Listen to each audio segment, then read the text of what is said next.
Emotional intelligence کا پہلا اور مضبوط ترین دروازہ یہ خاموشی ہے۔ انسان جب خاموش ہونا سیکھ لیتا ہے تو وہ اپنے جذبات کا مالک بن جاتا ہے، اور جو اپنے جذبات کا مالک بن جائے وہ حقیقی طور پر طاقتور ہوتا ہے۔ ہمارا زبان سے بولنا یہ عام نہیں ہے کہ ہمارے اس کا تعلق ایمان کے ساتھ بھی ہے، اس کا تعلق بہت ساری چیزوں کے ساتھ ہے۔ نبی کریم صلی اللہ علیہ وآلہ وسلم نے ارشاد فرمایا، من کان یؤمن باللہ والیوم الآخر، جو اللہ اور آخرت کے دن پر ایمان رکھتا ہے، فلیقل خیرا، اس کو چاہیے کہ اچھی بات کرے، جب بھی بات کرے بھلائی کی بات کرے، ورنہ چپ رہے۔ زبان کی اتنی اہمیت ہے، زبان کے بول کے۔ یہ بخاری و مسلم کی حدیث ہے۔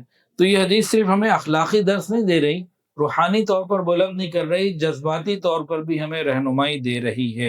اب سوال یہ پیدا ہوتا ہے کہ خاموشی جذبات کو کیسے کنٹرول کر لیتی ہے؟ ایک آدمی نے غصہ کیا، مجھے غصے سے جواب دینا ہے، اینٹ کا جواب پتھر سے دینا ہے، اب مجھے شریعت کہتی ہے خاموش ہو جاؤ، تو بھائی کیوں خاموش ہو جاؤ؟ کیا فائدہ ہے اس میں؟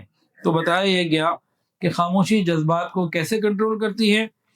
غصے کی آگ کو ٹھنڈا کرنے کا موقع دیتی ہے، دل اور دماغ کو سوچنے سمجھنے کا، فیصلہ کرنے کا وقت دیتی ہے۔ خاموشی کا کیا فائدہ؟ غصے کی آگ کو ٹھنڈا ہونے کا موقع ملتا ہے، دل کو سنبھلنے کا موقع مل جاتا ہے، عقل کو صحیح فیصلہ کرنے کا وقت مل جاتا ہے، انسان رد عمل کے بجائے صحیح عمل کی طرف قدم بڑھاتا ہے۔ ایک ہوتا ہے فقط عمل کا رد عمل، کہ جی جس نے غصے میں اس نے یہ کہا، میں نے غصے میں یہ کہہ دیا، تو عمل کا رد عمل نہیں، صحیح عمل کرنا ہے۔ تو یہ ہی تو ایموشنل انٹیلیجنس ہے، اور یہی تو رسول اللہ صلی اللہ علیہ وآلہ وسلم کی سنت ہے۔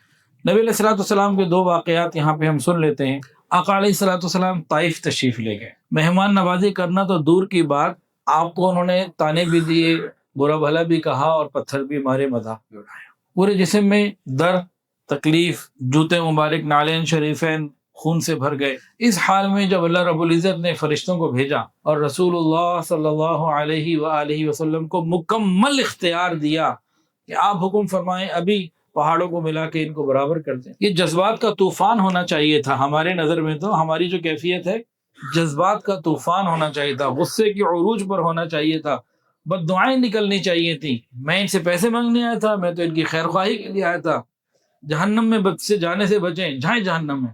نبی علیہ السلام نے تو ایسی کوئی بات نہیں کی، آپ کو مکمل اختیار تک دے دیا گیا۔ تو نبی علیہ السلام نے کیا فرمایا؟ فرمایا کہ نہیں، میں امید کرتا ہوں کہ ان کی نسلوں میں سے کچھ لوگ ایمان لے آئیں گے۔ یہ کیا ہے؟ یہ جذبات پر کنٹرول کی بہترین اور اعلیٰ ترین مثال ہے۔ ویڈیو کے نیچے سبسکرائب کے بٹن پہ کلک کریں، بیل کے آئیکن پہ کلک کیجئے تاکہ ہر نئی ویڈیو کی نوٹیفیکیشن آپ کو مل جائے۔